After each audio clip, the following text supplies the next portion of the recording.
Is my board visible? Yes, sir. Yes, sir. Okay. Yes, sir. So yeah, Basu is here or Basu has not joined?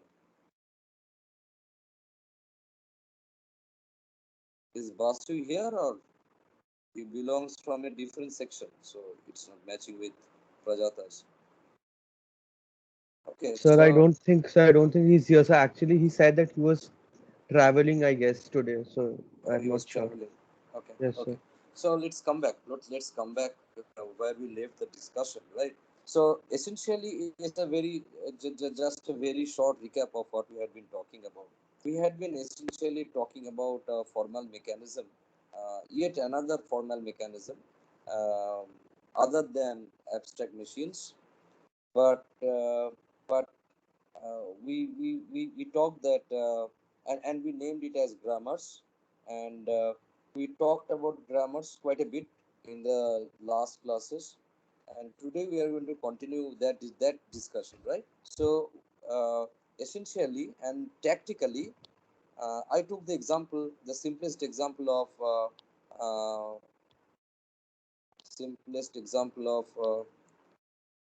this language, 0n 1m. Why? Because we all know that this is regular, right? We started with this example, so we know that this is regular, and we tried to have a very simple grammar for this. Let me write the grammar down once more so that things become very clear.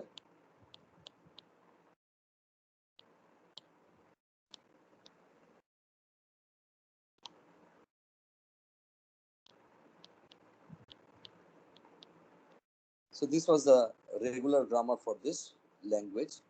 Then we talked about a language that is very different from this one, and that language was same number of zeros and same number of ones.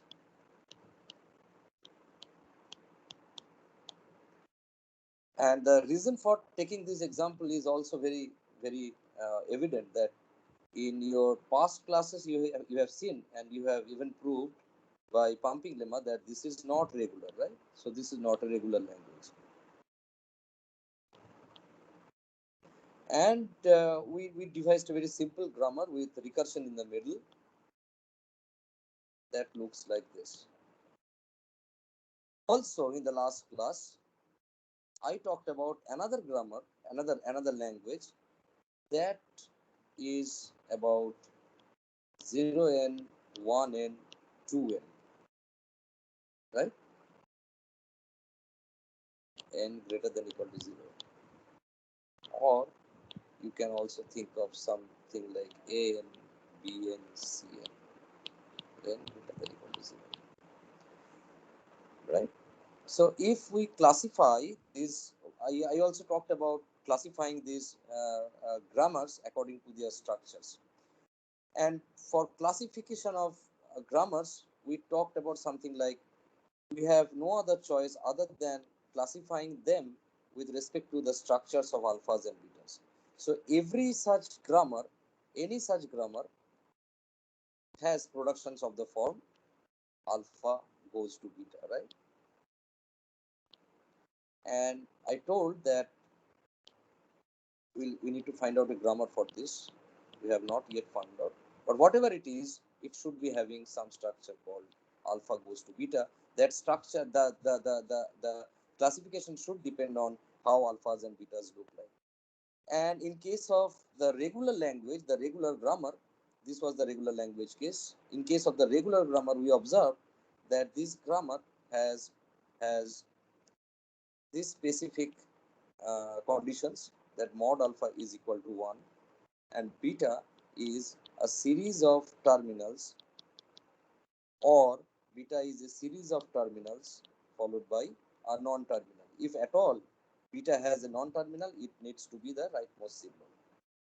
And in this case, we characterized alphas and betas by going through the production types, and we said that mod alpha is 1 and beta has no restriction. Now what are alphas and betas? Everywhere alphas and betas are nothing but elements of V union T star. That means they are strings containing both terminals and non-terminals. We also saw that this particular example is known to us to be a regular language, because we can very easily visibly design a finite automata model for this. And we saw that this regular language has a grammar which is called a regular grammar that has a shape like this, and it conforms to these rules. The shape conforms to these rules. Since it conforms to these rules, we say that okay, if these are rules laid down that say that if these rules are obeyed by some grammar, they are called regular grammars. And with that logic, we infer that okay, this grammar this grammar is a regular grammar by virtue of these rules on alphas and betas, by virtue of the constraints on alphas and betas. Since this whole grammar conforms to these rules, right, we call that okay, this is a regular grammar. And it also matches with our concept that okay, we know that this is a regular language, so a grammar generating the strings, exactly the strings of this language, are obviously the regular grammars. And we also saw that if this is a set of rules that says that okay, there is another type of grammar which are non-regular, that conforms to such rules that the left hand side should be one and the right hand side is free. The right hand side has no such restriction on how it should look. If we say that okay, this particular grammar, we took this as an example, remember, we took this also as an example. So this particular language, if it has this particular grammar, it conforms to such rules. And if these rules say that okay, this is a grammar whose name is CFG, or context free grammar, if a context free grammar is a grammar which always has alphas and betas like this, and since our example grammar conforms to such rules, we can say that okay, this grammar, the example grammar of this example language, is a context free grammar. I will come to the name later on, right? If you remember my last class, I told that I will come to the name later on. Now, in this particular example, we saw that this, if we classify these three classes differently, we have seen that this problem cannot be solved as easily as this problem was solved. Now, remember, I told that this problem can be solved by a plain finite automata model plus implementation of memory, which we call stack. And we also saw in the previous class that this particular problem can't be solved with this model, right? If we apply this particular model that it's a finite automata with a stack, it can't be solved. Rather, it was solved with a finite controller controlling two stacks at a time. So it was not about additional memory, but it was about additional control on those two memories, right? Now we are going to see how this grammar looks like, how this grammar should be designed, right? So let me go up a bit. So let us start our language as an, bn, cn, n greater than equal to 0,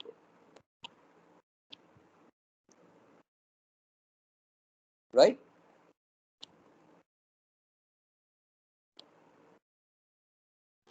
Yes. Okay.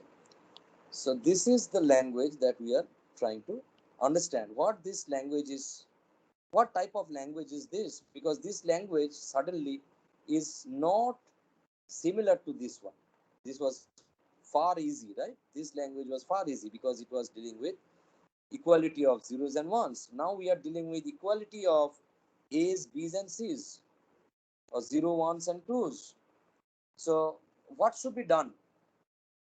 So the thing that, or you can think of this problem as in terms of zeros, ones, and twos. It may be easier for somebody to understand in terms of zeros, ones, and twos. So here I talked about ABC as symbols of some alphabet, and here 0, 1, 2 are symbols of some alphabet, right? The same thing.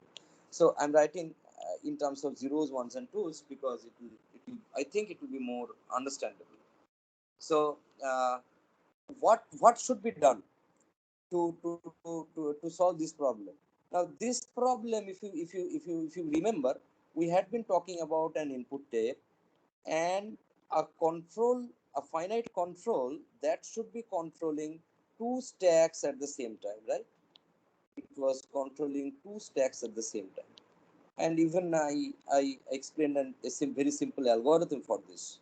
I hope this is the algorithm where I was talking about something like, if you see the zeros, you push the zeros. If you once you see the first one, you pop the zero in this stack and push the one. If you see another one, you pop this zero and push a one in stack number two. That's how stack number one becomes empty, and stack number two is filled with ones. And now you start seeing the twos. You are going from a left to right scan, so you start seeing the twos. Once you start seeing the twos, you pop these ones, right? And by the time your string ends, and if your string exactly has the same number of zeros, same number of ones, and same number of twos, stack number two should also be empty. This is what I talked about in the last class. I hope you remember, right? So we accepted by the fact that both the stacks need to be empty and the input string needs to be exhausted.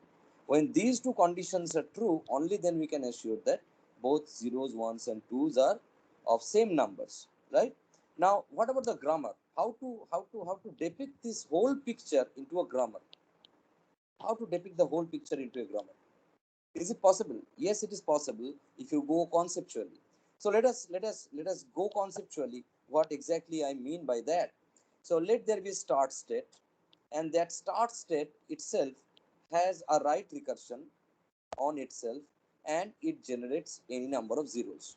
So it is equivalent to pushing the zeros in your stack number one until you see a one. Done. And also you need to accept empty string because n is greater than equal to 0. So s goes to epsilon. This is your first two productions, right? Very simple. Now, does it help? No, because you need to associate another non-terminal that would in fact be able to go to the other stack. So you need a non-terminal symbol that would in fact take you to the other stack. And that non-terminal symbol will act differently on different scenarios, on different contexts. And what are the contexts? For example, your string has three zeros, three ones, and three twos. So what I need to do is I start here from the leftmost symbol. Remember, I always do a left to right scan. So I start here, and by using this production, I generate the number of zeros. So what I do is S goes to 0, S A. This S again goes to 0, S A. This S again goes to 0, S A. So in fact, what you have is three zeros. You go like this: three zeros, S, and three A's. Now internally, you have coded that these A's are responsible for generating the ones. So here, essentially in this step, you are taking care of zeros and ones together. You are taking care of zeros and ones together. Did you get my point? Now this A has two different contexts. What type of context does it have? Now this S goes to epsilon and it vanishes. Eventually S will vanish. Now what context of A has? Now if you think of this particular sentential form being derived at some point of time, and it will again go on like this, you see that 0A is one such combination. So only when you have a 0 on your left, if you are A, only when you have a 0 on your left, you convert that A to a 1. Now what about the next sentential form? Now this A has a 1 on its left. So again you say that I convert this A to a 1 if I have a 1 on my left. Now, what is the context of this A? This A again has a one on its left, and you convert this A to a one. Only one, it has a one on its left, right? And thus you convert all your A's to ones. Got my point? So immediately I talk about some contextual derivation of A's to ones. So what I do is I could have written 0a goes to 0 1 and 1a goes to 1 1, right? Got my point? I would not write, I would not write a goes to 1. I will not write this because a is no longer free. A gets converted to a 1 only when it has a 0 on its left. A gets converted to 1 only when it has a 1 on its left. So these are the contexts when this particular A gets converted to a 1. This particular A gets converted to a 1. So A gets converted to a 1 only when it has a 0 on its left or it has a 1 on its left. It doesn't convert to a 1 if it has a 2 on its left, right? So a plain and simple A goes to 1 is will not be used. Yes or no? Did you agree? But here we have talked about the problem of controlling both the stacks together. So internally, what we'll think that okay, we should be converting A's to ones, these A's to ones, but always taking care of the twos that should follow. So we should give the capability of generating twos in a context sensitive manner to some non-terminal called B. And so 0A goes to 01B should be our production. And similarly, B should always convert itself to a 2 only when it has a 1 on its left or it has a 2 on its left.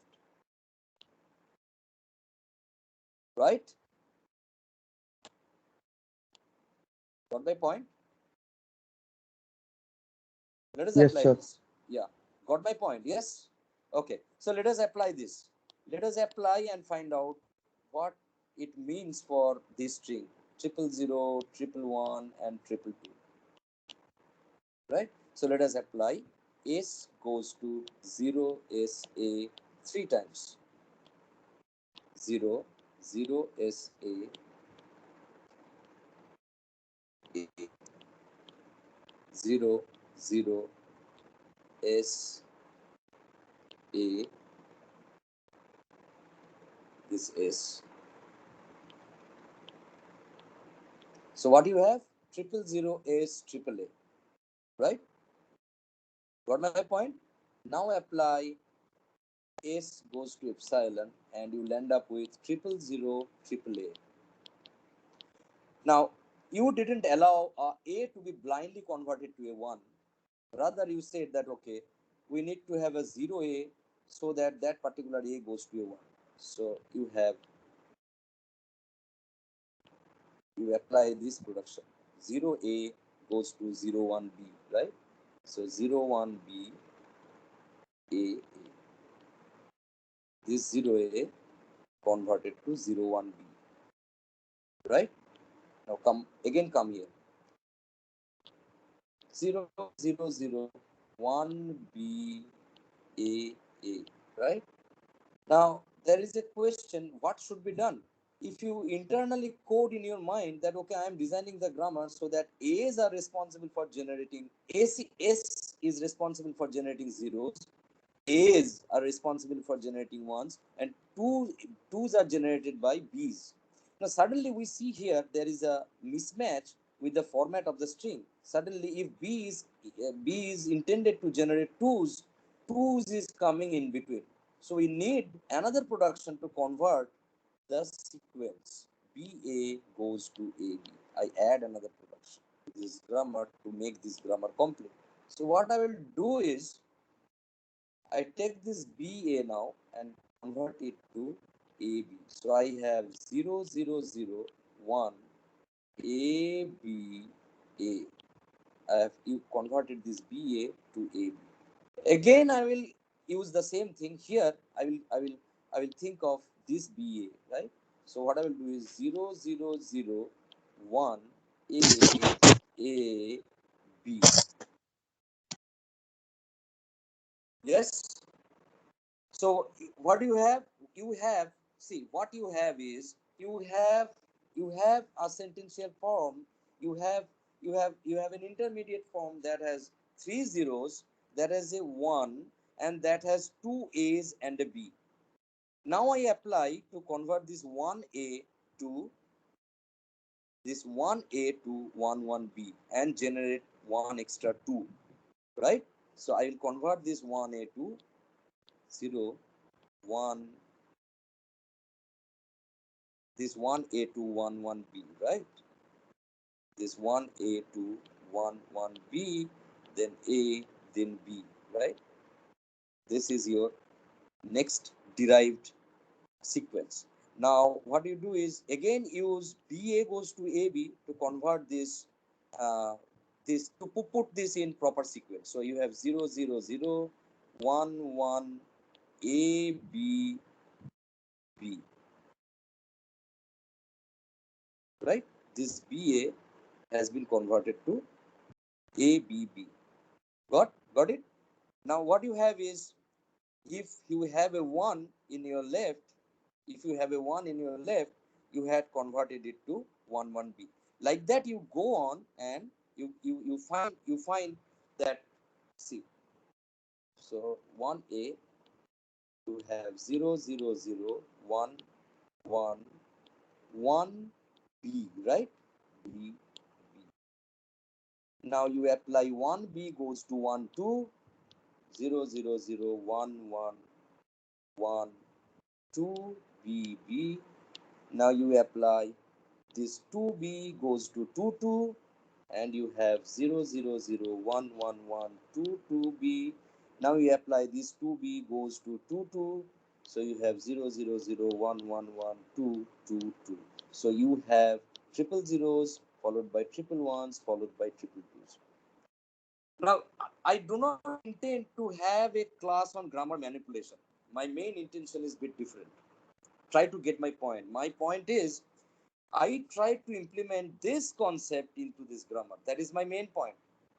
Grammar manipulation was not my point. My main point was, you have an input text, you are allowed to only read a symbol and go right. And reading this symbol, you are allowed to use these two stacks simultaneously according to some programming logic. And that logic, that programming logic, that implementation logic is your Dell of this machine. Let this be a machine, which is clearly not your finite automata because it has memories. So what I intended to say in the last class was, if you see the zeros, push the zeros until you see a 1. Once you see a 1, you pop the zeros and push the ones in the second stack until you see a 2. You continue with the pushing of ones, and once you see a 2, you pop the ones with each 2 that you see, and if you reach the end of the string and both the stacks are empty, if you reach the end of the string and both the stacks are empty, by that point that you reach the end of the string, that means this string has a equal number of zeros and equal number of ones and equal number of twos. Sorry, that string has some number of twos that are equal to the number of ones that in fact in turn are equal to the number of zeros. So this dual control, I have to implement this dual control. So if you remember the grammar that was generating same number of zeros and ones, it was very simple grammar. 0 is 1 with one recursion in the middle. Now what we have to do is, right from the beginning, you have to have a plan. You have to have a plan that, okay, this S is in fact responsible for generating number of zeros because, yes, hello, hello, please turn off your microphones. So this S is in fact responsible for generating the number of zeros. That is good. But always I take care of the ones, because internally I code in my mind that I should have a non-terminal capital A that would in turn give me the ones. Now I am talking about in this grammar how you get the ones. Are you getting the ones by directly substituting a 1 when you see a? No, that you are not doing, because you are always in fact what you are doing is, you are replacing this particular A, you are replacing this particular A with a 1, but you are doing two things.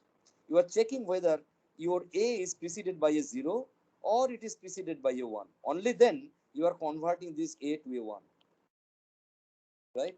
And also, you are never forgetting to have some non-terminal B that would be used to generate the 2's.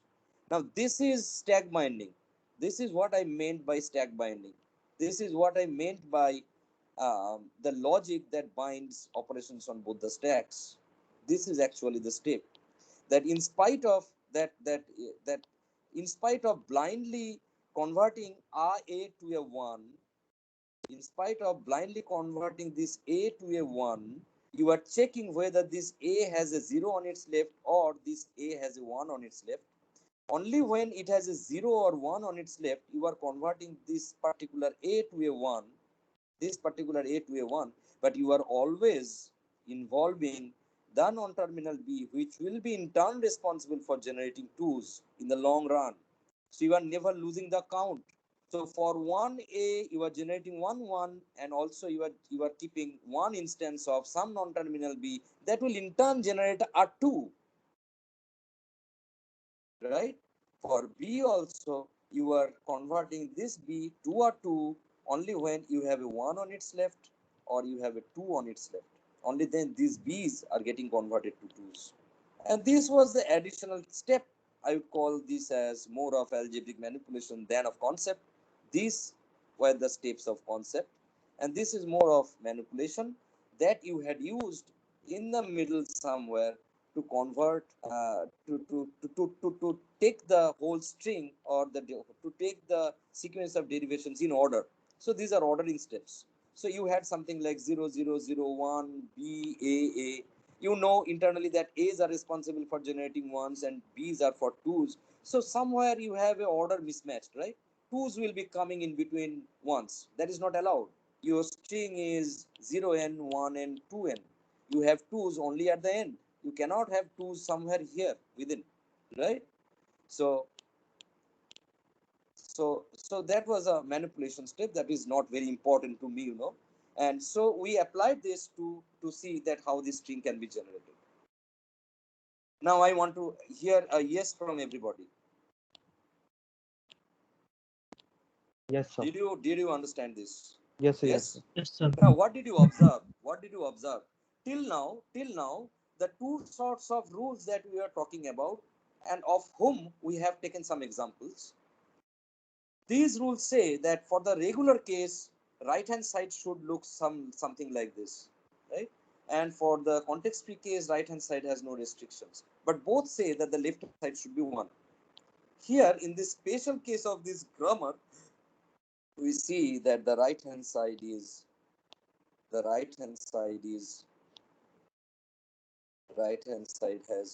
not 1, right? It is more than 1. Sorry, the left hand side. The left hand side, that is alpha, is more than 1. We also observe that the left hand side is less than the right hand side. So let us write down what we observed, and this is what we observed, that left hand side should be less than equal to right hand side. Observed from the example, right? But since you observe it from example, that cannot be a rule. Don't misunderstand me. Now I am talking about a general rule, and I will say that this particular example fits in that rule.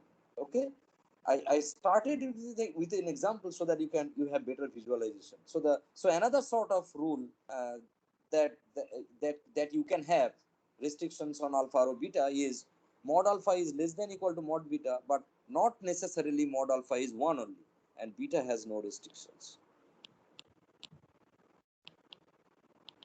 right? And we name this grammar as context sensitive grammar. So this grammar was a regular grammar. So this type of rules or restrictions on alpha beta, if the left hand side is 1 and the right hand side looks like this, you call it a regular grammar. If the left hand side is 1 and right hand side has no restrictions, it's a CFG. If the left hand side is not essentially 1 but less than the right hand side and beta has no restrictions, it is called TSG, right? Don't go by names as of now. I have not taken names to explain, right? But I will take now. See, in case of context free grammars, this was an example that conforms to such restrictions, and this example says that left hand side equal to 1 means there is no confusion in the left hand side application. So whenever there is a s in between your derivation, you can just simply replace this s with the right hand side, that is 0s1. But here you say that since the left hand side is not 1, it may be more than 1. As we see in this example, we say that this a, for example, this a is not blindly converted to a 1. This a is converted to a 1 only when it has a 0 on its left, and also you take care of b's that would in turn generate 2's. Got it? So that is what I mean by the left context of a. So a is not free. A is not free to be replaced by 0, 1b. There is a context in which a gets converted to a 1, and that context, left context, is 0. This left context is 1. So a is context sensitive. A is not free. A is context sensitive. And that's how we named it. It was named as context sensitive grammars. Got it? So I hope I was able to give you a bit of wide representation of grammars and their according to their alpha, arrow, beta properties, right? Because you say that in the VTPS sort of formal definition of grammars, all productions of the form alpha goes to beta, where both alphas and betas are streams of both terminals and non-terminals. And so based on only the structures of alpha and beta, you can ever have some hierarchical structure-based differentiation between these two, these all these grammars, right? And languages. That is what I mean. Now quickly come back to that Venn diagram that I drew last time, and that Venn diagram was regular languages, right? Context free languages. And today we saw that we have another one that is called context sensitive languages, right? The grammars that generate these languages are regular grammars. The grammars that generate context free languages are context free grammars. And the grammars that generate context sensitive languages are context sensitive grammars. Now, for today's class, let us come back to context free grammars. So, we know what are context free grammars. The left hand side is essentially equal to 1, and the right hand side has no restriction, right? Now, other than 0 and 1, and let us come back to a very simple problem of generating arithmetic expressions, right? Now, generating arithmetic expression means I will take a very simple example and show you how you derive actually, right? So let us talk about arithmetic expressions with plus, with addition, binary multiplication. Very simple. So I take the notations from your compilers classes that you are going to study when you grow up, right? So let there be an expression that can be expressed with a grammar like this, right? I because this is essentially the example that you would start studying when you grow up. I will explain everything.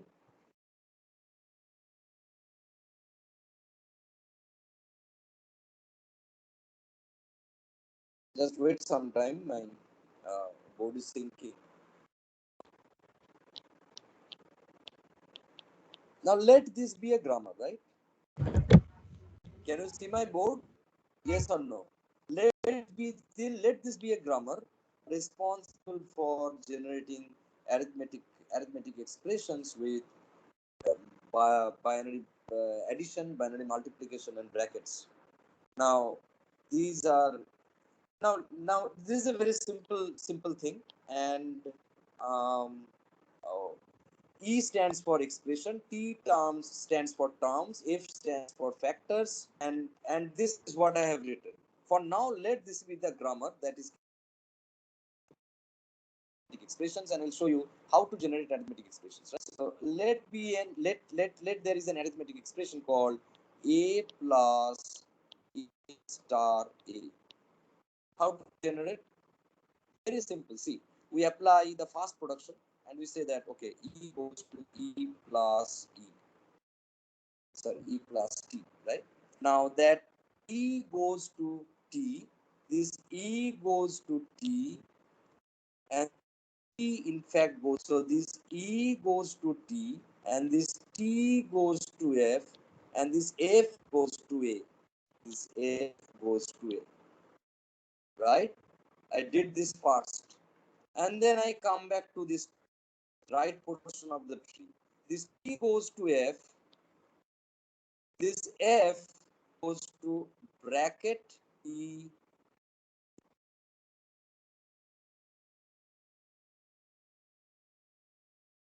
Just hold on.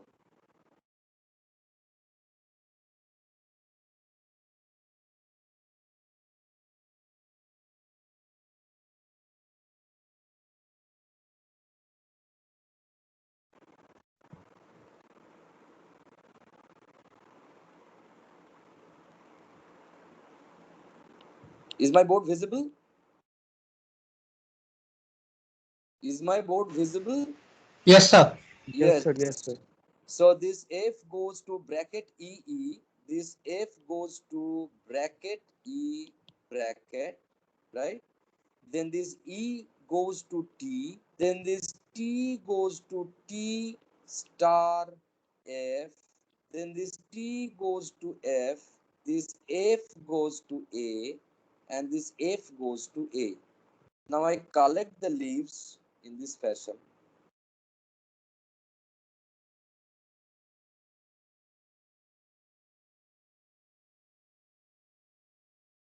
Sorry, I left this leaf, right?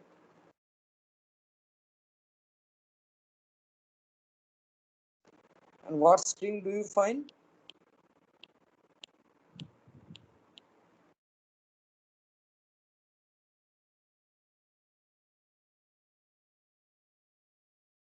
Is this that you find?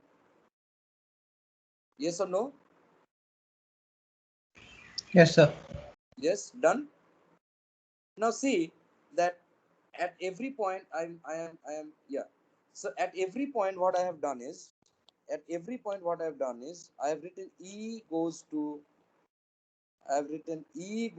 E plus T, and then I talked about deriving possible right hand sides from this A only. So I used E goes to E plus T, and then I started thinking about this E only, right? Because that is the leftmost symbol of the right hand side. That is derivable because it's a non-terminal, right? So if I continue doing this, if I take care of this E and say that okay, it becomes T plus T, then this T becomes F plus T, this F becomes this F gets reduced to A plus T. Then I have exhausted all the left non-terminals, and I'm left with only the rightmost non-terminal. And then I apply this T goes to F, right? This F goes to where? Let us check. This F goes to bracket. This F goes to bracket E. This F goes to 1 minute. This F goes to bracket EE. Then I see that okay, this up to this much I don't have a non-terminal, so I just keep on writing this and I find a non-terminal, and then I replace this E with a T star F, right? And then again I find that okay, there are two non-terminals T and F, but I should be taking care of the leftmost, that is that is T. So I take care of T and convert that T to a F and keep the rightmost F intact, and then I convert the leftmost F to a and keep the rightmost F still intact, and then I convert the leftmost F to a. Now what is this called? What is this called? See what I have done. What I have done is I have in the right hand side you have two non-terminals E and T, but I have taken care of the leftmost non-terminal always. So I applied E goes to T, then I applied T goes to F, then I applied F goes to A, and that is how I exhaust the non-terminal E, and slowly I get an A, right? And now we are left with T. Okay, so we apply T goes to F, then F goes to bracket E, then this E goes to T star F. Now immediately here I have two non-terminals, T and F, right? And I started taking care of the leftmost of these two. That is, this T goes to an F, this F goes to an A, and I see that up to this much we have only terminals, and we are left with a F, and we apply this F goes to A. Now, the art of applying productions slowly and exhausting non-terminals to go to the leaves of the trees is called, this is called leftmost derivation. Very simple, right?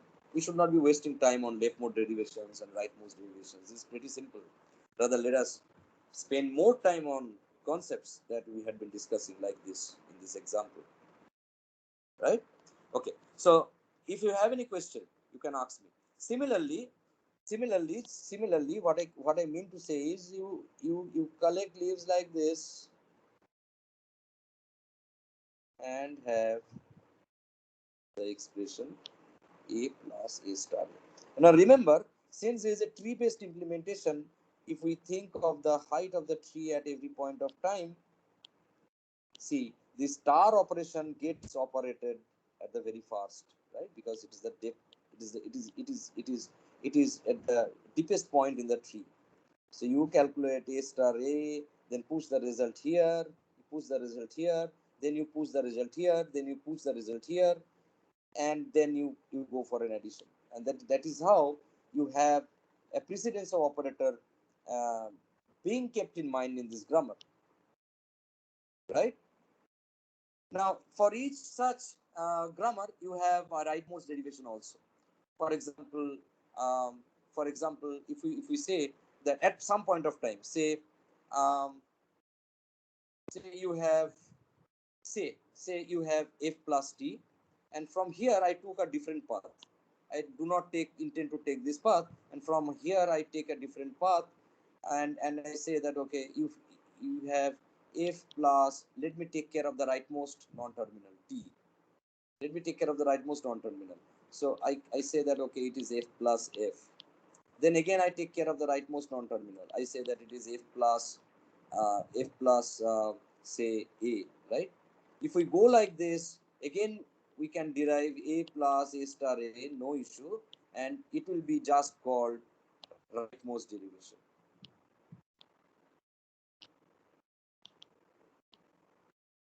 right? Got my point? And what are these trees called? These trees are called parse trees.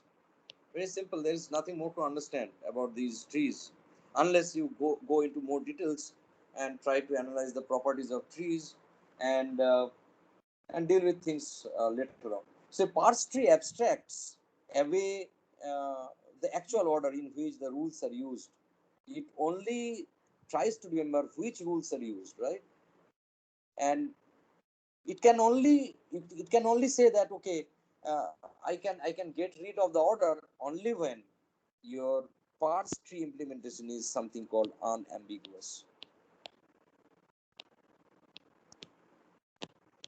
Because if it is ambiguous, then for a particular string you may have multiple parse trees and multiple leftmost and rightmost derivations, and these ambiguous strings makes the grammar ambiguous. Now if we think of this grammar, let me write down the ambiguous a grammar that is ambiguous and it intends to do the same thing for arithmetic expression. So if I write E goes to E plus E, if I write E goes to E star E, if I write, sorry, E goes to bracket E, and if I write E goes to A,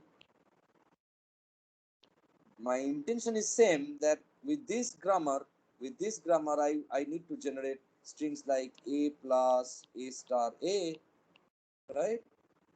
Any strings of this type, and very simply, without putting more thought into the ambiguity case, we designed this grammar. This grammar is ambiguous.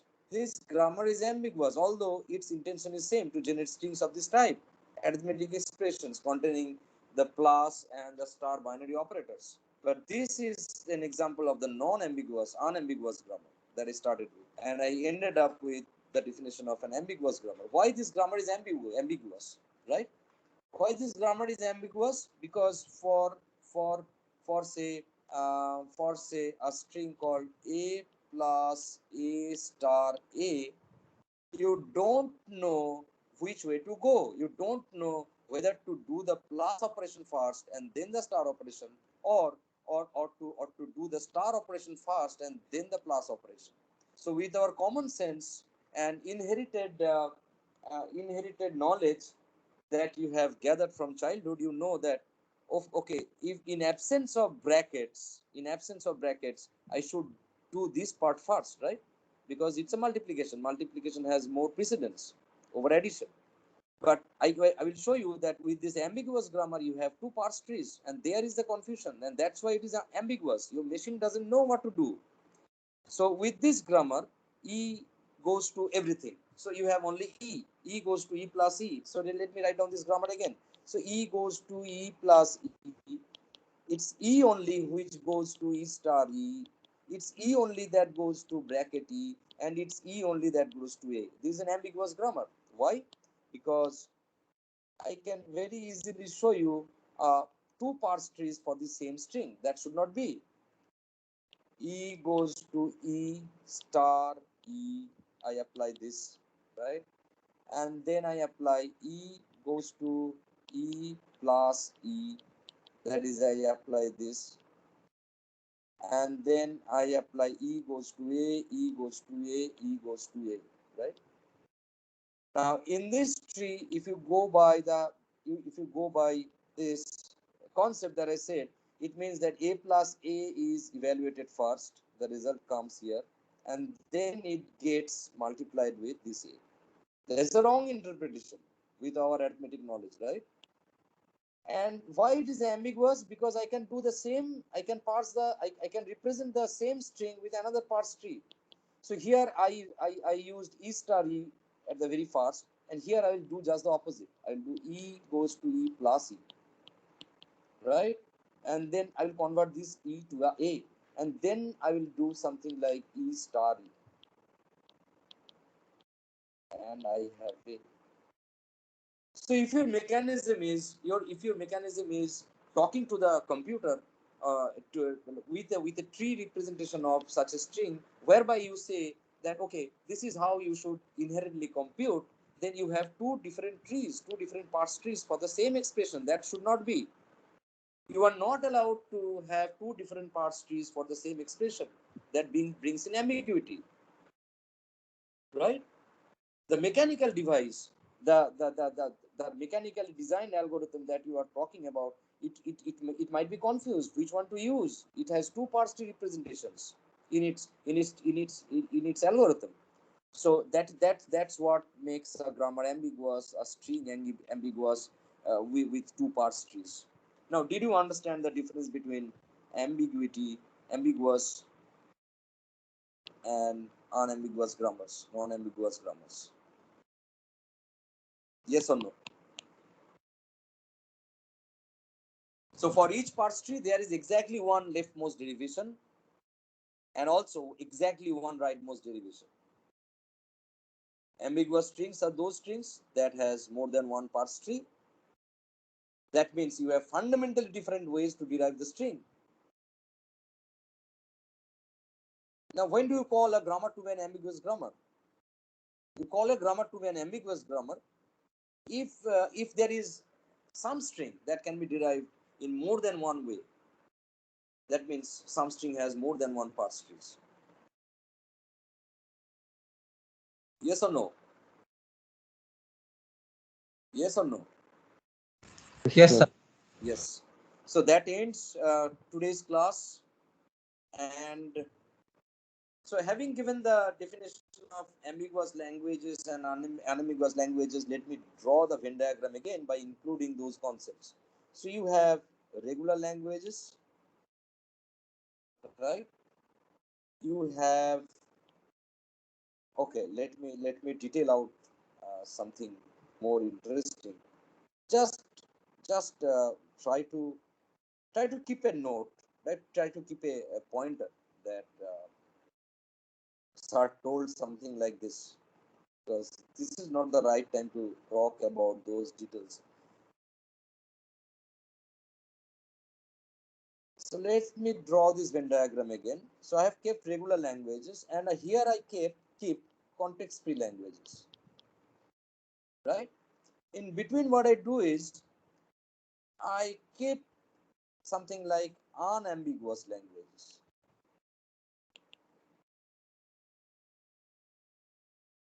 Unambiguous languages. Within unambiguous languages, I introduce two very important things that you will come in future. One is LRK languages, another is LLK languages.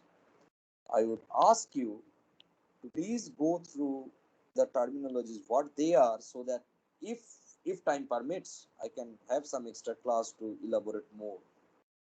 Okay, so what is the machine equivalent as with the concept that we had? So for regular languages, we had finite state machine, finite automata, right? Yes. So a machine equivalent of LLK can be known as predictive parser. A machine equivalent of LRK languages are also called deterministic push down automata, DPDs, and for context free languages you have non-deterministic push down automata. Now, by the way, what is a push down automata? A push down automata is nothing but a finite automata with a memory unit that you use to solve this problem. Right? A finite automata understand. It's nothing but a finite automata understand. So it has two versions, deterministic and non-deterministic. And if you go through this general Venn diagram that I have just made right now, you have a rough idea that context-free languages are most generally having a machine equivalent of non-deterministic push-down automata, but you have something called a deterministic push-down automata also, that is a subclass of the context-free languages. And you can see regular languages is the smallest class of languages. So that ends today's class. If you have questions, please do send me emails, and or even you can talk to me via UCR. And next class will be taken by Madam Roy, and it will be held on Thursday. Okay, she'll be talking about interconversions of regular languages, more detailed discussion on regular languages. Okay, okay. That ends my class today, and we'll meet on Tuesday again. If you have any questions, you can ask me right now.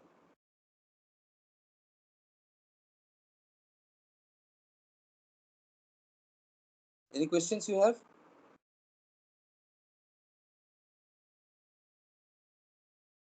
Yes. Yes, sir. Sir, I have a Yeah. question. Yeah. Okay. Sir, is there any finite set of rule that checks whether a grammar is ambiguous or not, or only that rule we have to check the string Okay. for Any ambiguous grammar, you can keep in mind that if you have an ambiguous grammar, you might be able. See, I use the term might be. Please pay attention to every term that I use, right? So if you have an ambiguous grammar, you might be able to find equivalent grammar that is unambiguous. There are certain cases where that inherent ambiguity cannot be taken care of, but mostly uh, every ambiguous grammar can be converted to equivalent grammar that is unambiguous. But there are very hard, inherently ambiguous grammars that are tough to convert.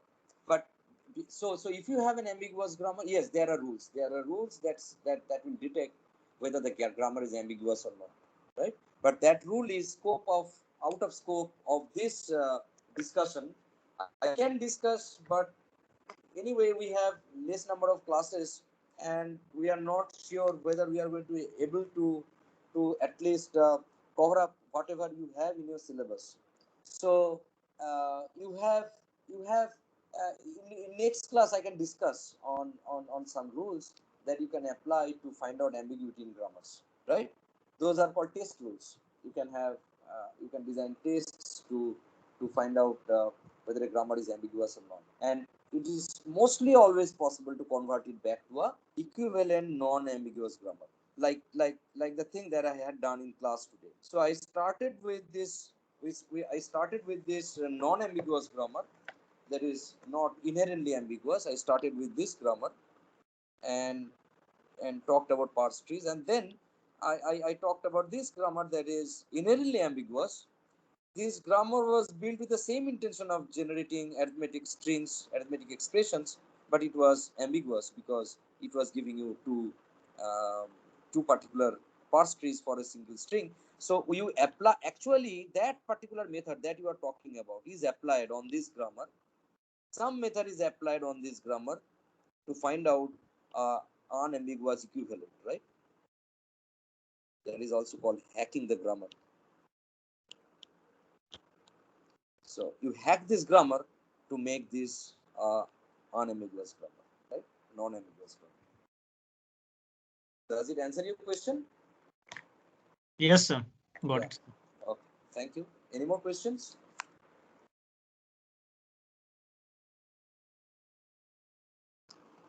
Okay. So I leave. Professor Roy is going to take class on Thursday, and we'll again meet on Tuesday. Okay. So bye for now. Thank you, sir.